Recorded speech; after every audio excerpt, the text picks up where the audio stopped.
Praise the Lord.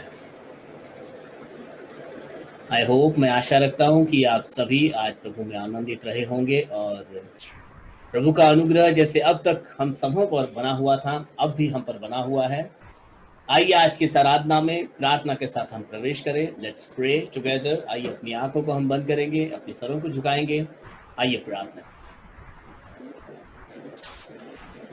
Hallelujah, hallelujah, hallelujah, hallelujah, hallelujah Lord Jesus. प्रभु यीशु, प्रभु धन्यवाद देते हैं आज के सुंदर शाम के लिए प्रभु, कि आपने हमें फिर एक सुंदर अवसर दिया प्रभु, कि हम आपके बलिदान में, आपके चरणों में, इस आराधना में जुड़ पाए प्रभु, और आपके जीवित कलाम के द्वारा गीत और प्रभु आपके महिमामय गीतों के द्वारा प्रभु आपके उत्तम आशीषों को हम प्राप्त कर सकते प्रभु। प्रभु आज तक भी प्रभु आपने अपने वचनों के द्वारा हमारी अगुवाई की, हमारा मार्गदर्शन किया, और आज भी हम यही आशा रखते हैं प्रभु कि हम आपसे वह स्वर्गीय आशीष प्राप्त करेंगे और आपसे वो अगुवापन प्राप्त करेंगे प्रभु। प्रभु आपसे प्रार्थना करते हैं इस शाम के समय जितने भी इस प्रार्थना में जुड़ रहे हैं वे प्रभु आपके स्वर्गीय आशीषों को प्राप्त करें, बुद्धि ज्ञान सामर्थ्य को प्राप्त करें, और जो अपनी जरूरतों को लेकर आए हैं, चाहे वो कोई जरूरत है प्रभु, वे यदि बंधन के हालात में है, वे यदि बीमारी के हालात में है प्रभु, आज की आराधना उनके जीवन के अंदर चंगाई को और छुटकारे को लेकर आने पाए प्रभु। जो लोग निराशाओं के हालात में हैं, आज प्रभु उनकी निराशाएं दूर हो जाए प्रभु, और आपका जलाली चेहरा आज के सुंदर शाम में वे देखने पाए प्रभु। प्रभु अब तक भी आपने हमको संभाला है, आपने हमारी अगुवाई की है प्रभु। आगे का समय भी हम आपके सामर्थ्य हाथ में सौंपते हैं। अब प्रार्थना हमारे उद्धार करता प्रभु यीशु मसीह नासरी के नाम से मांगते हैं, आमीन, आमीन, आमीन, हालेलुया। सो आइए, जब जलाले खुदावन के चरणों में मैं और आप एकत्रित हुए हैं, तो क्यों ना परमेश्वर के महिमामय गीतों को गाते हुए हम खुदावन की आराधना करें। होठों पे तेरी बातें हो, मेरे दिल में तेरा कलाम हो। हालेलुया।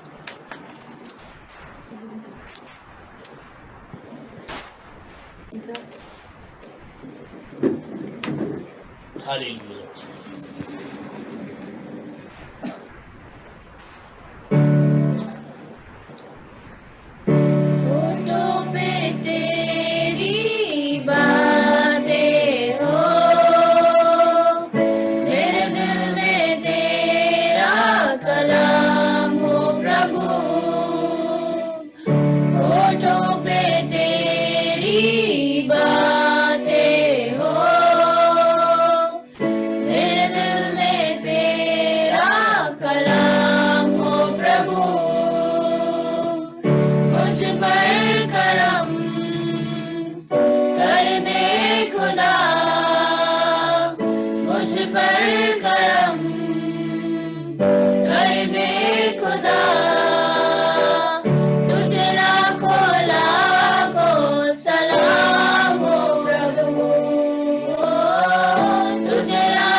खुशी नशा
लाखों लाखों सलाम हो यीशु। इन होठों पर तेरी ही बातें हो, दिल में तेरी ही बातें हो, और बोलूं तो मैं बोलूं, सिर्फ तेरी ही बातें बोलूं, कि मेरे जीवन के अंदर तेरी ही गवाही होने पाए, क्योंकि तू ही तू है और प्रभु स्वर्ग के मर्त्य पाताल का खुदावन तू है। हालेलुया। आइए इस एक और गीत को गाए, You're my strength। Hallelujah.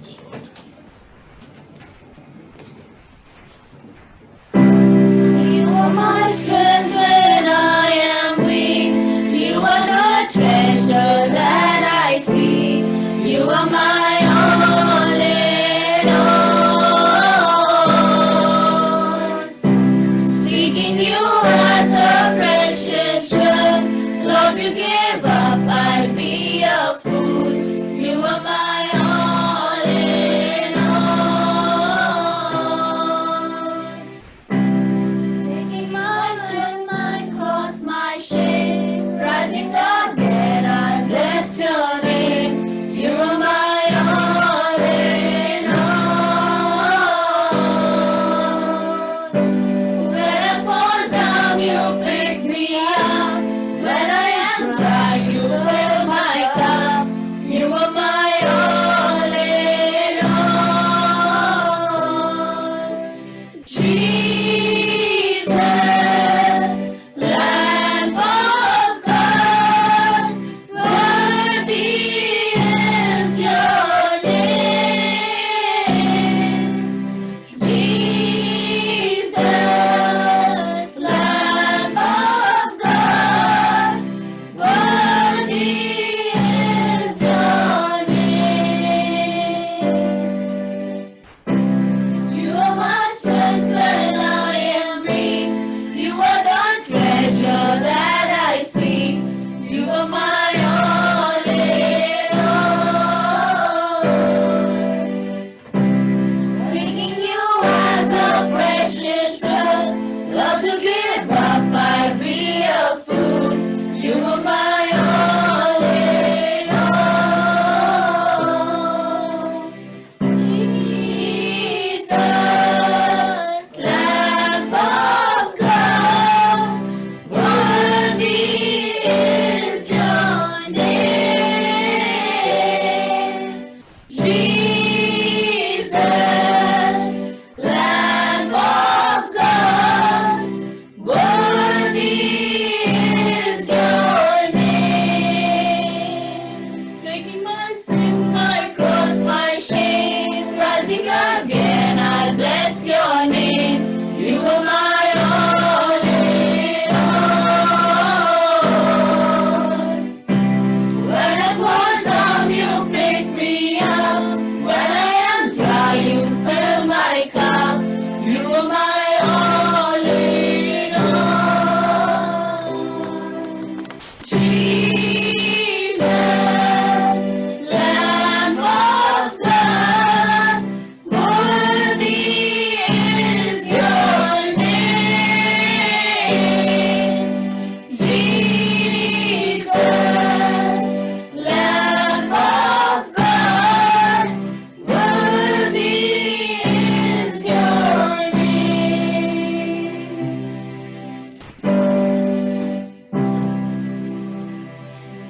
Praise the Lord, hallelujah. यीशु खुदा का मेमना है, योग्य है तेरा नाम, हालेलुया। आज जायन टीम यहाँ पर मेरे घर पर है और ये ही आज गीत को गा रहे थे। यस सिस्टर पॉलिन, आपका माइक म्यूट कर दीजिए। ओके, मैं कर देता हूँ। या प्रेज द लॉर्ड। सो आइए आज की इस आराधना में, जब मैं कहूंगा कि बिल्कुल खो से गए थे शुरुआत का गीत और अभी का गीत, कि यीशु खुदा का मेमना है तू और योग्य है तेरा नाम। सच में जीवित परमेश्वर के चरणों में जो आते हैं और जो परमेश्वर को सच्चाई से जानते हैं, वे उसकी खूबसूरती को जानते हैं। हालेलुया। आइए इससे पहले कि हम इस आराधना में प्रवेश करें, जेनिफर प्रार्थना में हमारी अगुवाई करेगी। She will lead us in prayer. Hallelujah, Lord Jesus. Let's pray. Hallelujah. Hallelujah, hallelujah. Thank you, Jesus, for giving me Hallelujah. such a beautiful opportunity to come before your Thank presence you, Lord today, Lord. Jesus. Hallelujah. Thank you, Lord, for making us a part of your marvelous creation, Lord. I Yes, pray Lord. for everyone who are watching this meeting, Lord, who will be watching this meeting later, Lord. Be with each and Hallelujah. everyone, Lord. Turn our minds towards you, Lord. Lead us into your Yes. holy paths, O Lord Jesus. Lead Thank you us, for Lord everything Jesus. that you have done, Lord Jesus. I pray for each and everyone, Lord, who are going through their problems, Lord Jesus. Help us to come out of that problems, Lord Jesus. Thank you for everything, Lord. Thank you for everything, Lord, we Lord. know you have a purpose in our lives, so Lord Jesus, we surrender ourselves to you, Lord. Let your Hallelujah, purpose be Jesus. fulfilled in our lives, so Lord Jesus. Lord Jesus, let us walk through your paths daily by listening to your beautiful and spiritual words and come before you each day by prayer, Lord Jesus. Hallelujah. I ask this prayer in your holy name, O Lord. Amen. Amen, amen, amen. Hallelujah. Hallelujah. प्रभु का हम धन्यवाद देते हैं कि आज तक भी जीवित परमेश्वर ने हमारी अगुवाई की और हमारी हर एक जरूरतों को खुदा बाप ने अपने दया के भंडार से पूरा किया है। और हर समय प्रभु ने हमें जीवित कलाम के द्वारा हमें तसल्ली भी दी है। परंतु तसल्ली के साथ साथ मुझे और आपको यह नहीं भूलना है कि हमारी एक तैयारी चल रही है। परिस्थितियां तो कई आएंगी और चली जाएंगी, क्योंकि यदि आप सदियों में पीछे जाकर अगर मुड़कर देखोगे तो आपको मालूम होगा कि ये जो घटना आज हमारे साथ में हो रही है, जो जिसके हम गवाह बन रहे हैं, ये बहुत बार अलग अलग रीतियों में लोगों ने अनुभव किए। भयंकर भयंकर परिस्थितियों का लोगों ने सामना किया। बहुत सी बातें होती रही, उथल पुथल बातें, और समय समय में लोगों को ऐसा लगता रहा अब अंत आ गया, यही तो अंत समय है। कई बार लोगों को ऐसा लगा होगा, क्योंकि सैकड़ों साल पहले ऐसे कई बार होता रहा। कभी तो बहुत भयंकर प्रलय ही आ गया, भयंकर तूफान ही आ गया, भयंकर बाढ़ आ गई और भूकंप आ गए। देश देश पर पहला विश्व युद्ध, दूसरा विश्व युद्ध, जिन लोगों ने विश्व युद्ध का मंजर अगर अनुभव किया होगा, अब तो विश्व युद्ध जिन्होंने देखा उनमें से कई तो रहे ही नहीं, परंतु उनकी गवाहियां अभी भी हम पढ़ते हैं, देखते हैं, और वो मालूम होता है कि वो बहुत ही भयंकर समय था। तो चाहे मौसम कितने ही आए गए और बदले, लगा कि अब खत्म हो गया, लेकिन एक बात इन सारी बातों में होती रही, परमेश्वर की सच्चाई जो है वो आगे बढ़ती गई। परमेश्वर की एक सच्चाई है, एक वास्तविकता है जो परमेश्वर ने मुझे और आपको सदियों पहले दिया हुआ है। हजारों साल पहले से मैं कहूंगा, जब यीशु मसीह इस संसार में थे, यीशु मसीह ने एक आज्ञा अपने चेलों को दी, और वो आज्ञा आगे बढ़ते बढ़ते, जैसे मुझसे मेरे संतान के पास, मेरे संतान से आगे, ऐसे बढ़ते बढ़ते आज यीशु मसीह से लेकर अब तक यीशु मसीह के आज्ञाएं, चेलों की शिक्षाएं मुझ तक और आप तक पहुंचती रही, और इसमें कोई फेरबदल नहीं हुआ। क्योंकि इससे पहले भी हमने कई बार सीखा है कि चेलों की बुनियाद पर कलीसिया की नींव रखी गई है। मतलब हर एक कलीसिया की जो सच्ची नींव है, जो सच्ची बुनियाद है, वो चेलों की शिक्षाएं, यीशु मसीह की शिक्षाएं, जिसे चेलों ने आगे बढ़ाया, और चेलों के शिक्षा पर हम सब आज यहां तक आए हैं। और इसीलिए वो पैटर्न मैं कहूं या वो सिद्धांत आज तक बदला नहीं, क्योंकि उस सिद्धांत को इस बाइबल में दिया गया है, और यह बाइबल आज तक बदली नहीं। बाइबल वही है जो 2000 साल पहले चेलों के हाथों लिखी गई।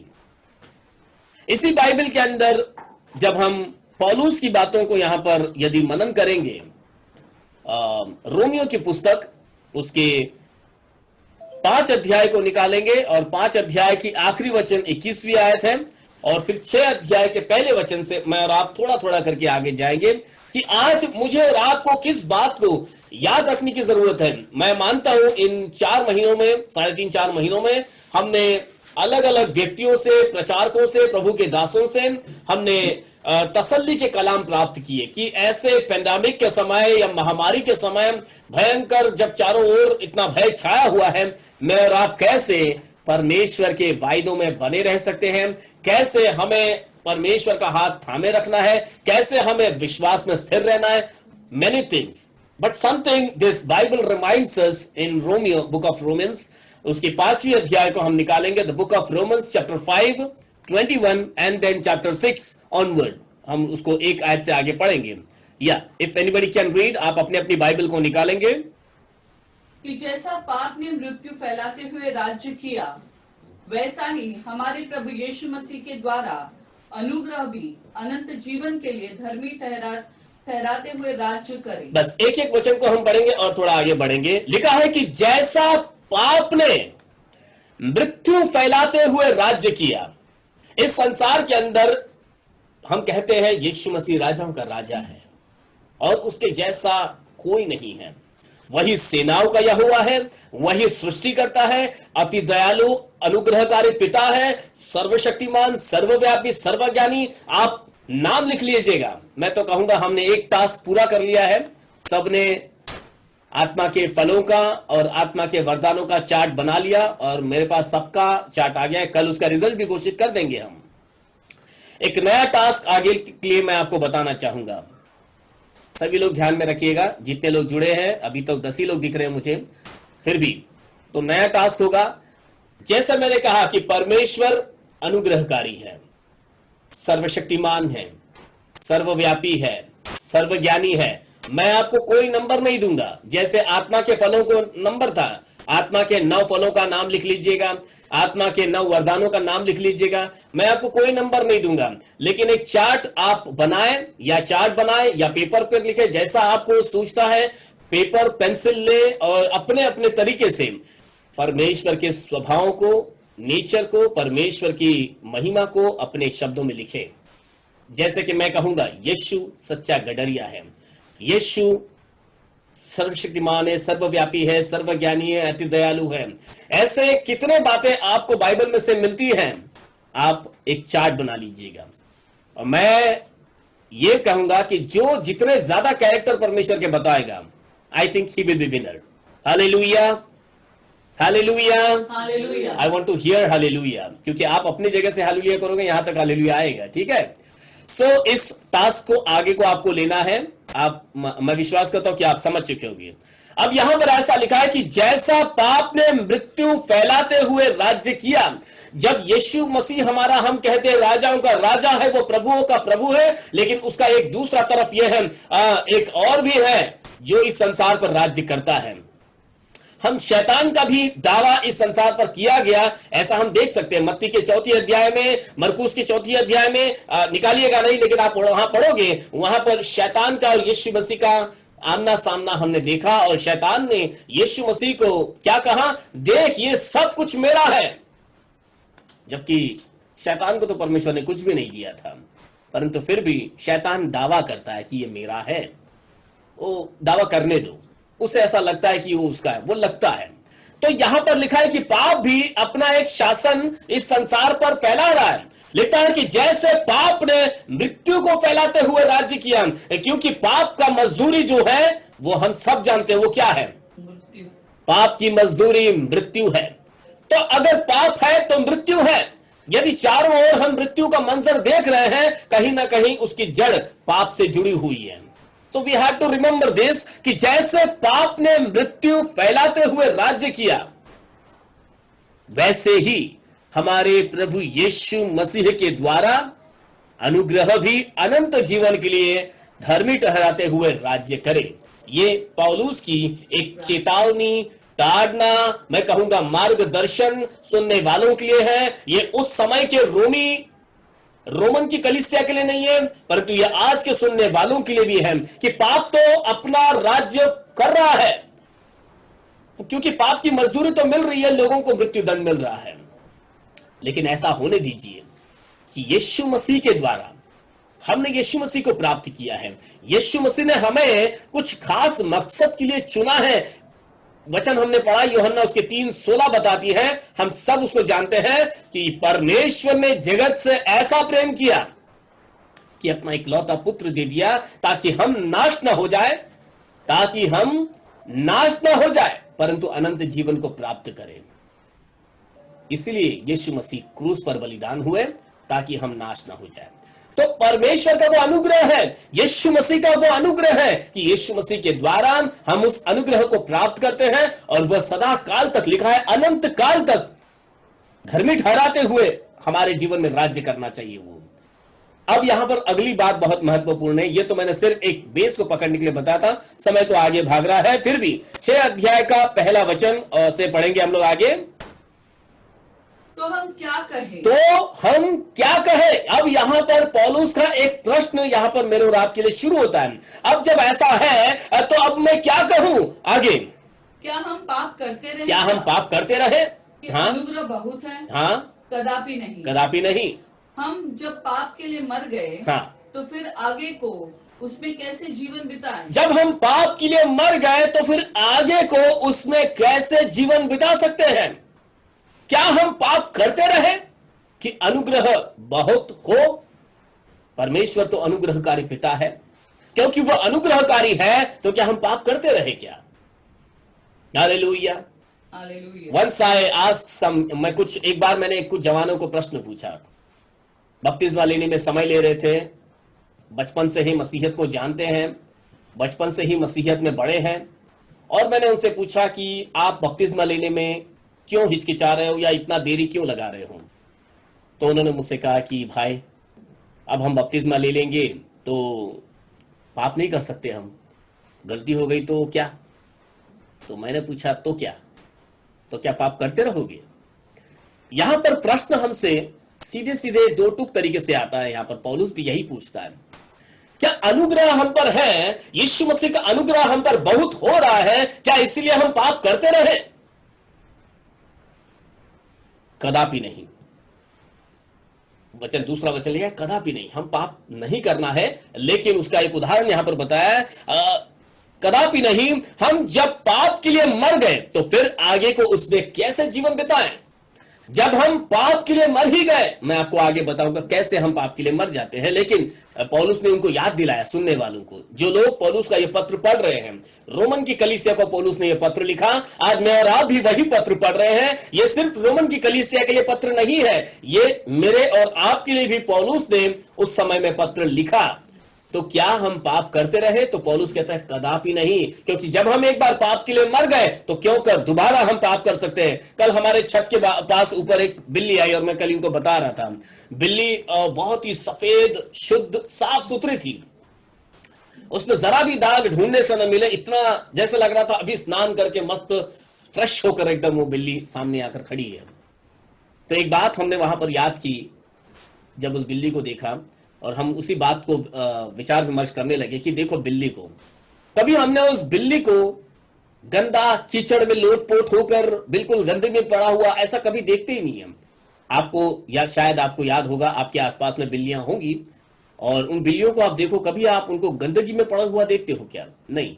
आप बिल्ली का नेचर भी देखो, अगर ऐसा नहीं है कि बिल्ली कीचड़ में नहीं जाती है, वो गलती से कभी कभी गिर भी जाती है, जंप मारती है, जब एक छत से दूसरे छत पर वो कूदती है तो पैर फिसल जाता है और नीचे गिर जाती है वो, और हो सकता है नीचे कीचड़ हो तो कीचड़ में गिर जाती। तो ऐसा नहीं कि अरे मैं तो कीचड़ में गिर गई, अब क्या, अब छोड़ो, जाने दो, कच्चा गंदा लग गया तो गंदा लगने दो, कोई बात नहीं। नहीं, आप उसको देखो, तुरंत उड़ी मार करो, जितने तेजी से उस कीचड़ में गिरेगी उतने ही तेजी से उस कीचड़ से कूद कर वो बाहर आ जाएगी, अपने आप को कैसे वो साफ कर देगी, लेकिन जरा भी कीचड़ अपने बदन पर नहीं रखने देगी। वो कीचड़ में पड़े रहने के लिए नहीं कीचड़ में गिरती है। जब वो जानती है, कुछ स्वभाव है उसके अंदर, वो स्वभाव उसे शुद्ध रहने की मांग करता है, वो शुद्ध ही रहती है। और उसी के सामने मैं एक दूसरे जानवर को याद करता हूं, आप सब जानते होंगे उस जानवर को, जो कीचड़ में रहना ही पसंद करता है। आप देखो, उसको कीचड़ में हम उसको कभी गिर गया ऐसा नहीं बोलेंगे, वो जाएगा कीचड़ में, गिरे, जानबूझ के मजा करेगा, वो जाके लोटपोट हो जाएगा, गंदा होगा, जितना गंदा होगा उतना मजा करेगा वो। आप उस जानवर को जानते होंगे। हाँ, उसको जरा भी गंदा नहीं लगता कि अरे मैं कीचड़ में गिर गया, मुझे अपने आप को साफ करना है। नहीं, उसको पकड़ के आपको घस के साफ करना पड़ेगा, वो खुद से अपने आप को कभी साफ नहीं करेगा। क्या अनुग्रह बहुत हो रहा है इसलिए हम पाप करते रहे? क्योंकि कहीं से हम शुद्ध किए जा रहे हैं, तो क्या पाप करते रहे, अपने आप को गंदा करते रहे? नहीं, प्रभु यीशु मसीह ने हमें साफ इसीलिए नहीं किया कि हम बार बार गंदे हो जाए जाकर। खुदा का कलाम यहां पर हमको बताता है, क्या तुम नहीं जानते? तीसरी आयत को पढ़िएगा। क्या तुम नहीं जानते? क्या तुम नहीं जानते कि हम सब जिन्होंने मसीह यीशु का बपतिस्मा लिया, कि हम सब जिन्होंने मसीह यीशु का बपतिस्मा लिया, उसकी मृत्यु का बपतिस्मा लिया, उसकी मृत्यु का बपतिस्मा लिया। बस यहां पर देखो पौलुस इस कलीसिया को याद दिला रहा है। मतलब ये कलीसिया जानती थी कि हमने जो यीशु मसीह के नाम का बपतिस्मा लिया है, ये बपतिस्मा लेने का कारण क्या था। मैं विश्वास करता हूं आज मैं और आप जो इस संदेश को सुन रहे होंगे या जो इस वचन को पढ़ रहे होंगे, पौलुस की इस ताड़ना को समझ चुके होंगे कि हम जानते हैं, लेकिन पौलुस क्यों ऐसा बोल रहा है कि क्या। देखो बार बार हम प्रश्नों को ही देख रहे हैं। यहां पर प्रश्न कब आते हैं? जब सामने वाला भूल जाता है तो उसको प्रश्न पूछना पड़ रहा है। हो सकता है हम में से कोई इस बात को भूल गया होगा। कई बार लोग क्या सोचते हैं, अरे परिस्थितियां ऐसी हो गई है और परिस्थिति बड़ी बड़ी विकट है, इसमें तो कुछ समझ नहीं आ रहा है, अब चलो कुछ इन्हीं बातों के ऊपर ध्यान देंगे, अब सिर्फ आशीषों की बात करेंगे और सिर्फ अनुग्रह की बात करेंगे। लेकिन यहां पर जब सब अगर उसी बात को अगर बात करते रहेंगे तो कुछ मुख्य बातें हैं जो हो सकता है हमारे जहन से स्किप हो जाए। जरूरी है कि हमें इन प्रश्नों का उत्तर अपने आप में ढूंढना होगा, क्योंकि यह प्रश्न मुझसे और आपसे पूछा जा रहा है। क्या तुम नहीं जानते कि हमने जो यीशु मसीह का बपतिस्मा लिया तो हमने उसकी मृत्यु का बपतिस्मा लिया है। अतः उसकी मृत्यु का बपतिस्मा मतलब लिखा है, मतलब उस मृत्यु का बपतिस्मा पाने से हम उसके साथ गाड़े गए, ताकि जैसे मसीह पिता की महिमा के द्वारा मरे हुए में से जिलाया गया, वैसे ही हम भी नए जीवन की सी चाल चले। Hallelujah. This I wanted to remind you कि परिस्थितियां कितनी भी बदलने क्यों ना पाए, परंतु हमारे अंदर का नयापन पुराना ना होने पाए। हमारे अंदर एक नयापन लाने के लिए परमेश्वर ने हमारे पुराने जीवन से खींचकर हमें बाहर निकालकर हमें नया वस्त्र दिया। हमारे पुराने वस्त्र त्याग देने की मांग के साथ हमें उद्धार का वस्त्र पहनाया है। और जब हम उस उद्धार के वस्त्र को पहनकर चलेंगे तो यीशु मसीह के लोगों में जाने जाएंगे और तब स्वर्गीय स्थान में पहचाने जाएंगे, हमारी वही पहचान होगी। क्या तुम नहीं जानते? In other word if I ask you, अगर दूसरे शब्द में कहा जाए क्या तुम भूल गए? दूसरा शब्द बाइबल में तो ऐसा लिखा, क्या तुम नहीं जानते? मतलब पौलुस को यह पूछना, क्या तुम भूल गए हो? हां, कई लोग आज भूल चुके हैं कि उन्होंने यीशु मसीह के नाम का बपतिस्मा क्यों लिया है। यीशु मसीह के नाम के बपतिस्मा लेने के कारण हम मसीह के साथ गाड़े गए, क्योंकि मसीह के साथ इसीलिए गाड़े गए ताकि जैसे यीशु मसीह परमेश्वर के द्वारा जो जिलाया गया, हम भी उसके साथ जिलाए जाए और नए मनुष्य को। मतलब देखो, हमारा गाड़ा जाना मतलब क्या है? हमारा जो पुराना मनुष्यत्व, अब यीशु मसीह जब गाड़े गए, उसके पहले तो वो शरीर रूप में थे, वो देह रूप में थे, लेकिन जब वे उस कब्र से बाहर निकले, उन्होंने एक अद्भुत शरीर प्राप्त किया था। एक ऐसा शरीर जो पहले का शरीर नहीं था, एक बदला हुआ शरीर जो दीवार के आर पार भी जा सकता था। याद कीजिए, जब चेले उस ऊपरी कोठरी में या एक बंद कमरे में आपस में बातें कर रहे थे, प्रार्थना कर रहे थे, यीशु मसीह यूं ही उनके बीच में आ गया। कोई दरवाजा खोल कर नहीं आए, खिड़की से कूद कर नहीं आए, परंतु दीवार से आर पार होकर आ गए। यीशु मसीह का शरीर बदला हुआ था। ऐसा ही बदला हुआ जीवन यीशु मसीह मुझे और आपको देना चाहते हैं। तो मेरा और आपका यीशु मसीह के साथ गाड़ा जाना उस पुनरुत्थान को दर्शाता है कि हम यीशु मसीह के साथ उस पुनरुत्थित, मतलब उस नए जीवन को हम प्राप्त करें, उसके साथ जिलाए जाएं। लिखा है, अतः उस मृत्यु का बपतिस्मा पाने से हम उसके साथ गाड़े गए, ताकि जैसे मसीह पिता की महिमा के द्वारा मरे हुए में से जिलाया गया, वैसे हम भी नए जीवन की सी चाल चले। आई रिपीट अगेन, नए जीवन की सी चाल चले। मेरा और आपका यीशु मसीह के नाम से बपतिस्मा लेना मतलब हमें एक नयापन देना था। पानी में जाने के पहले का व्यक्ति और पानी से बाहर निकलने वाला व्यक्ति, दोनों व्यक्ति में फर्क होना चाहिए। ऐसा नहीं होना चाहिए कि मालूम ही नहीं मैंने कौन सा बपतिस्मा लिया, मैं तो सूखा पापी था, पानी में जाने के बाद जब बाहर निकला तो मैं गीला हो चुका था। मतलब वो बदला ही नहीं, वो जो सूखा पापी था वो गीला पापी बन गया। ऐसा नहीं होना चाहिए। जब हम यीशु मसीह के नाम से पानी में उतरे तो मैं तो पापी ही, पाप की दशा में उस पानी में मैं उतरा जरूर, लेकिन जो पानी से बाहर निकला वो पाप से धुलकर, पुराने मनुष्यत्व को छोड़कर एक नए स्वभाव को लेकर वो उस पानी से बाहर निकला है, ताकि वो एक नया मनुष्यत्व का जीवन बिताए। यीशु मसीह ने इसीलिए हमें ये एक विधान दिया है, ये एक नियम दिया है, ये एक सिद्धांत दिया है, और पौलुस कहता है इसे भूलना नहीं। क्या तुम नहीं जानते? We have to remember this things. हमारा बपतिस्मा लेना, यीशु मसीह की पहचान को लेना, यह सिर्फ एक समय की बात नहीं थी, प्राण देने तक विश्वास योग्य बने रहने की बात थी। यह हमारा यीशु मसीह के साथ एक वायदा था, प्राण देने तक मैं विश्वास योग्य बना रहूंगा। परंतु आज जब परिस्थितियां बदल रही है, मैं देख रहा हूं कई लोगों के विश्वास भी बदल रहे हैं।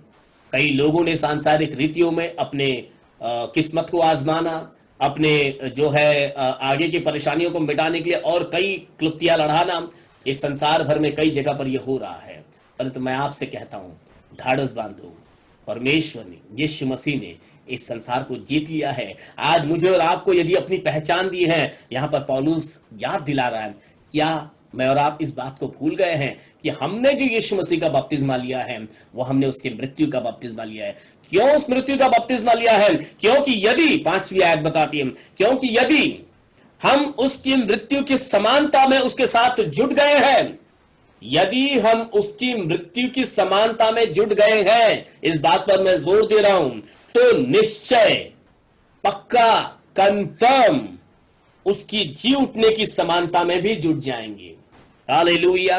तो ऐसा नहीं है अरे कब तक इंतजार करेंगे, कब वो दिन आएगा, हमें तो जल्दी पड़ी है। वी हैव टू वेट, हमें इंतजार करना होगा, क्योंकि प्रभु सच्चा है, वो झूठा नहीं है, उसके वायदे सच्चे हैं, उसके वचन, जैसे चेलों ने उन वचनों के ऊपर वो विश्वास रखे मृत्यु तक, उनके शब्द नहीं बदले। आज मेरे और आपके विश्वास की भी वही मांग करते हैं परमेश्वर। यदि हम उसकी समानता में जुट जाएंगे, मृत्यु की समानता में जुट जाएंगे, तो निश्चय उसके जी उठने की समानता में जुट जाएंगे। अब किनारा जो है वो दूर नहीं है, थोड़ा धीरज को बनाए रखेंगे, वो समानता हमें मिलेगी। लेकिन कई लोगों ने इस समानता को प्राप्त करने से पहले ही अपने धैर्य को खो दिया, अपना मार्ग बदल दिया, अपने विश्वास को बदल दिया, अपने नजरिए को बदल दिया, अपने शब्दों को बदल दिया, पुराने मनुष्यत्व को जो छोड़ दिया था फिर से उसे याद करने लग गए। इस नए मनुष्यत्व की चाल को भुला बैठे हैं कि परमेश्वर ने हमें उद्धार का वस्त्र पहनाया है, और यीशु मसीह ने हमें वो मार्ग बताया और सिखाया है कि जिस मार्ग पर चलते हुए हम उस ताज को प्राप्त करेंगे और इस समानता को भी प्राप्त करेंगे। आई गेस मैं विश्वास करता हूं, आई होप कि हम ये बात समझ पा रहे होंगे कि मैं आज क्या बताना चाहता हूं आपको। आखिरी आयत में पढ़ूंगा, उसकी 6 आयत। हम जानते हैं हमारा पुराना मनुष्यत्व उसके साथ क्रूस पर चढ़ाया गया है। See how faith our God, मतलब हमारा परमेश्वर हम पर कितना भरोसा रखता है, कितना विश्वास रखता है। और पौलुस को भी अपने सुनने वालों पर, अपने पत्र के पढ़ने वालों पर इतना विश्वास है। लिखता है, हम जानते हैं कि हमारा पुराना मनुष्यत्व उसके साथ क्रूस पर चढ़ाया गया है। हमारा पुराना मनुष्यत्व उसके साथ क्रूस पर चढ़ाया गया। यीशु मसीह का क्रूस पर जाना व्यर्थ नहीं है मेरे भाइयों। We have to remember why he is on cross. वो क्यों उस क्रूस पर चढ़ाए गए? क्योंकि हमारा वो पुराना मनुष्यत्व खत्म हो जाए। याद कीजिए हमारा पुराना मनुष्यत्व क्या था। पुराना मनुष्यत्व हमारे पुराने शब्द, हमारे पुराने विचार, हमारे पुराने द्वेष, झगड़े रगड़े और हमारा पुराना स्वभाव। आप देख लीजिए क्या था वो। आज जब मसीह की पहचान को लेकर चल रहे हैं तो हमें वो बात ना पाई जाए, क्योंकि हमने उसे, हमारे उन पुराने मनुष्यत्व को यीशु मसीह ने क्रूस पर ले लिया है। We have to remember that.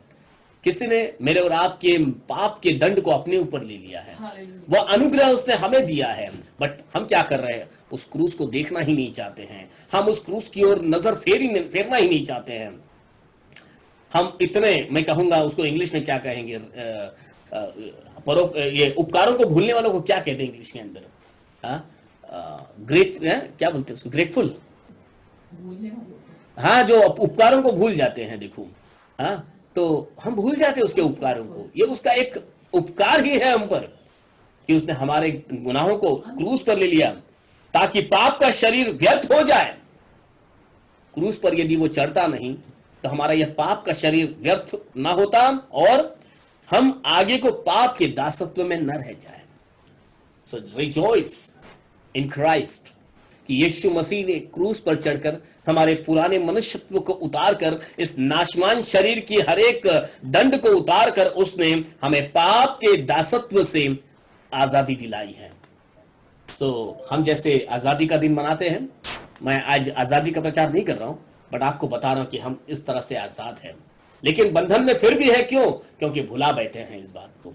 यदि आपको मालूम होगा, यदि आप इस बात को याद रखोगे, तो हर रोज उस आजादी का आनंद मनाओगे, हर रोज उस आजादी की गवाही दोगे, हर रोज उस आजादी के अनुरूप अपने जीवन के अंदर फैसलों को करोगे, अपने शब्दों को लेकर आओगे, आप उसके वैसे गवाह बनोगे जब आप उस आजादी को हर रोज याद रखोगे कि हम पाप के दासत्व में न रह जाएं। यीशु मसीह ने क्रूस की मृत्यु अपने ऊपर ले ली है। क्या तुम नहीं जानते? क्या तुम भुला बैठे हो? आई बिलीव हम में से किसी ने इस बात को भुलाया नहीं होगा। हम सब इस बात को याद रखे होंगे। आज फिर से याद कीजिए, मनन कीजिए इस रोमियो की 5वें अध्याय के, आप पूर्व 5वें अध्याय भी पढ़ सकते हो, पर हमने आज 5वें अध्याय उसके 21वें अध्याय से 6 अध्याय के 6 वचन तक आज हमने पढ़ा, और एक एक बातें मेरे और आपके लिए ताड़ना के मानद लीजिए। आई बिलीव, मुझे मालूम है समय जैसे जैसे आगे बढ़ता है हमें भूलने की आदत है, हम मनुष्य हैं, परंतु हमें याद करना है इस बातों को, क्योंकि प्रश्न मुझसे ही पूछा जा रहा है, प्रश्न आपसे पूछा जा रहा है, प्रश्न हम सब सुनने वालों से पूछा जा रहा है। वी आर आंसरेबल, हमें उत्तर तो देना है। आइए खुदा आपके इन वचनों को अपनी निगाहों में सामने रखें और एक प्रार्थना के द्वारा आज की सभा को हम समाप्त करेंगे। और फिर से मैं आपको याद दिलाना चाहूंगा आपके टास्क को। मैंने आज आपको एक नया टास्क दिया है, इसे आप सभी गंभीरता से लीजिए। परमेश्वर के स्वभाव को आप अपने पेपर पर उतारोगे कि परमेश्वर का क्या स्वभाव है। बहुत सी लिस्ट बन जाएगी, जो सबसे ज्यादा बनाएगा मैं गिनूंगा, जिसका सबसे ज्यादा नंबर आएगा वो पहला और दूसरा, ऐसा हम इनाम जरूर देंगे। तो आइए एक प्रार्थना के साथ आज की सभा को समाप्त करेंगे। सिस्टर जेनेट यदि हमें सुन रही है, सो सिस्टर जेनेट विल प्रे, वो प्रार्थना में हमारी अगुवाई करेंगे और फिर हम उनके साथ प्रार्थना में शामिल होकर इस आराधना को यहां समाप्त करेंगे। Janet. Praise the Lord. Praise the Lord. Hallelujah. Hallelujah, hallelujah, hallelujah, hallelujah. ಸ್ತೋತ್ರ ಸ್ತೋತ್ರ ಸ್ತೋತ್ರ ಯೇಸು. ನಮ್ಮನ್ನು ಬಹಳವಾಗಿ ಪ್ರೀತಿ ಮಾಡುವ ನಮ್ಮ ರಕ್ಷಕ ಯೇಸು ಪ್ರಭು, ಈ ದಿನದ ಸಂಜೆಯ ವೇಳೆಯಲ್ಲಿ ಯೇಸಪ್ಪ ಕೂಡಿ ಬಂದ ನಾವು ಝೂಮಿನಲ್ಲಿ, ಯೂಟ್ಯೂಬಿನಲ್ಲಿ ಯೇಸಪ್ಪ ಯೇಸು ಅಣ್ಣ ನಮಗೆ ವಾಕ್ಯವನ್ನು ಕೊಡ್ತಿದ್ದಾರೆ ಯೇಸಪ್ಪ. ಆ ವಾಕ್ಯದಲ್ಲಿ ನಡೆಯುವ ಹಾಗೆ ಯೇಸಪ್ಪ ನೀವು ನಮ್ಮನ್ನು ಮಾಡಬೇಕು ಯೇಸಪ್ಪ. ಯೇಸು ಈ ಒಂದು ಎಲ್ಲಾ ವೈರಸ್ ಯೇಸಪ್ಪ ಎಲ್ಲಾ ದೇಶದಲ್ಲಿ ನಡೀತಾ ಉಂಟು ಯೇಸಪ್ಪ. ಆ ವೈರಸ್ ಅನ್ನು ನೀವು ಶಾಂತ ಮಾಡಿ ಯೇಸಪ್ಪ. ಯೇಸು ಅದೇ ರೀತಿ ಏಸಪ್ಪ ಎಲ್ಲರ ಮೇಲೆ ನಿಮ್ಮ ಆಶೀರ್ವಾದದಿಂದ ತುಂಬಿಸಿ ಏಸಪ್ಪ. ಏಸು ಅದೇ ರೀತಿ ಏಸಪ್ಪ ನಾವು ಹೋಗುವ ಬರುವ ಎಲ್ಲ ದಾರಿಯಲ್ಲಿ ಏಸಪ್ಪ ನೀವು ನಮ್ಮ ಒಟ್ಟಿಗಿದ್ದು ಕಾಪಾಡಿದಕ್ಕೆ ಸ್ತೋತ್ರ ಸ್ತೋತ್ರ ಏಸು. ಈ ದಿನದ ಏಸಪ್ಪ ಅಪ್ಪ ಹುಟ್ಟಿದಬ್ಬ ಉಂಟು ಏಸಪ್ಪ, ಅವರ ಮೇಲೆ ಕೂಡ ಆಶೀರ್ವದಿಸಿ. ಅದೇ ರೀತಿ ಏಸಪ್ಪ ದಯಾಂಟಿಯ ಮೇಲೆ ಕೂಡ ಆಶೀರ್ವದಿಸಿ ಏಸಪ್ಪ. ಏಸು ಅದೇ ರೀತಿ ಅವರ ಇಬ್ಬರ ಹುಟ್ಟಿದಬ್ಬದಲ್ಲಿ ನೀವು ಅವರೊಟ್ಟಿಗಿದ್ದು ಕಾಪಾಡಿ ಏಸಪ್ಪ. ಏಸು ಅದೇ ರೀತಿ ಏಸಪ್ಪ ಅಣ್ಣ ನಮಗೆ ವಾಕ್ಯದಲ್ಲಿ ನಡೆಸಿದ್ದಾರೆ ಏಸಪ್ಪ, ಅವರಿಗೆ ಕೂಡ ಆಶೀರ್ವದಿಸಿ ಏಸಪ್ಪ. ಅವರು ಏಸಪ್ಪ ನಮಗೆ ವಾಕ್ಯದಲ್ಲಿ ಏಸಪ್ಪ ದಿವಾಸ ವಾಕ್ಯವನ್ನು ಕೊಟ್ಟಿದ್ದಾರೆ ಏಸಪ್ಪ. ಆ ವಾಕ್ಯ ನಮ್ಮ ನೆನಪಿನಲ್ಲಿ ಇಡುವ ಹಾಗೆ ಏಸಪ್ಪ ನೀವು ನಮ್ಮ ಒಟ್ಟಿಗೆ ಇದು ಕಾಪಾಡಿ ಏಸಪ್ಪ. ಏಸು ಅದೇ ರೀತಿ ಏಸಪ್ಪ ನಮ್ಮ ಎಲ್ಲರನ್ನು ನಿಮ್ಮ ಆಶೀರ್ವಾದಿನ ತುಂಬಿಸಿ ಏಸಪ್ಪ. ಏಸು ಎಲ್ಲ ಡಾಕ್ಟರಿಗೋಸ್ಕರ ಬೇಡುತ್ತೇನೆ, ಎಲ್ಲ ನರ್ಸ್ಗೋಸ್ಕರ ಬೇಡುತ್ತೇನೆ ಏಸಪ್ಪ. ನೀವೇ ನಮ್ಮನ್ನು ಏಸಪ್ಪ ಆಶೀರ್ವದಿಸುವ ತಂದೆ ತಾಯಿಯಾಗಿದ್ದೀರಿ ಏಸಪ್ಪ. ಏಸು ನಮಗೆ ಏಸಪ್ಪ ನಿಮ್ಮ ವಾಕ್ಯದಲ್ಲಿ ನಡೆಯುವ ಹಾಗೆ ನೀವು ಮಾಡಬೇಕು ಏಸಪ್ಪ. ಏಸು ಅದೇ ರೀತಿ ಏಸಪ್ಪ ನಮಗೆ ಏಸಪ್ಪ ವಾಕ್ಯ ಇನ್ನೂ ಹೆಚ್ಚು ಏಸಪ್ಪ ನಮ್ಮ ನೆನಪಿನಲ್ಲಿ ಇರುವ ಹಾಗೆ ನೀವು ನಮ್ಮನ್ನು ಏಸಪ್ಪ ನಡೆಸುವ ಕೃಪೆಯನ್ನು ನೀವು ಕೊಡಬೇಕು ಏಸಪ್ಪ. ಏಸು ಅದೇ ರೀತಿ ಏಸಪ್ಪ ಈ ದಿನವನ್ನು ಏಸಪ್ಪ ಏಸು ಅದೇ ರೀತಿ ಎಲ್ಲರನ್ನು ನಿಮ್ಮ ರೆಕ್ಕೆಯ ಮಡಿಲಲ್ಲಿ ಇಟ್ಟು ಏಸಪ್ಪ ನಮ್ಮನ್ನು ಆಶೀರ್ವದಿಸಿ. ಈ ಸಣ್ಣ ಪ್ರಾರ್ಥನೆಯನ್ನು ಕೇಳಿದಕ್ಕೆ ಏಸಪ್ಪ ಸ್ತೋತ್ರ ಯೇಸುವೆ, ಆಮೆನ್. हालेलुया। सो आइए एक और प्रार्थना रिक्वेस्ट हमारे सामने है। भाई नटराजन, भाई सनी के पिताजी, और कल हमने भाई सनी के माताजी के लिए हमने, और भाई रवि इनके मम्मी के लिए हमने प्रार्थना की थी, उनका जन्मदिन था। और आज उन्हीं दोनों भाइयों के पिताजी ब्रदर नटराजन, उनका 80वां जन्मदिन मैं कहूंगा है। सो आइए उनके जन्मदिन के उपलक्ष्य में हम प्रार्थना करेंगे उनके लिए सब मिलकर, और उसके बाद हम उन्हें जो ग्रीट करेंगे, आइए प्रार्थना करते हैं उनके लिए। Hallelujah Lord Jesus. प्रभु यीशु, फिर एक बार इस सुंदर शाम के समय हम भाई नटराजन को आपके चरणों में लेकर आते हैं प्रभु। आज आपने उनको 80वां जन्मदिन मनाने का अवसर दिया प्रभु, यह आपका अनुग्रह है, यह आपकी दया है प्रभु यीशु मसीह। बीते सालों में प्रभु आप उनके संग रहे प्रभु, उनकी हर जरूरत को आपने अपने दया के भंडार से पूरा किया।